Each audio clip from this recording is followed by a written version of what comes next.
Sa lahat po ng ating mga kababayan dito sa Cebu, my warmest greetings to you all. Sa ngalan po ng House of Representatives, nagpapasalamat po kami na binuksan po ninyo ang inyong puso, isipan at komunidad para sa mahalagang usapin ng Anti-Political Dynasty Bill.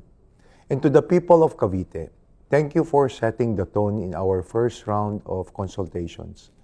Ang inyong pong aktibo at madamdaming pakikilahok ay isang tagumpay, hindi lamang para sa Kongreso, subalit tanda rin ng malasakit ninyo sa ating bayan.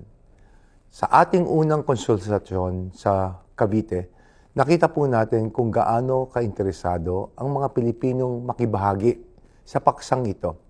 The discussions were honest, thoughtful, and deeply rooted in the real experiences. We heard both sides, and rather than divide us, these differing views strengthened our understanding of the complexities of the issue.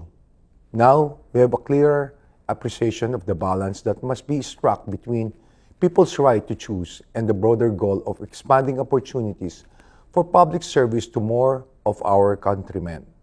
Ngayon naman po ay lumalapit ang Kongreso sa inyo, mga mahal naming taga-Visayas, dahil sa inyong tinig at damdamin ay aming pinagpapahalagan at sinasaalang-alang. Mga kababayan, we are serious about passing a fair, just, and implementable anti-political dynasty law in the 20th Congress. And we are equally firm in our belief that any law we pass must be a product of wide, inclusive, and sincere consultation. Isang batas na maingat na binalangkas, masusing pinag-aralan, at nakaugat sa tunay na saloobin po ng mga Pilipino.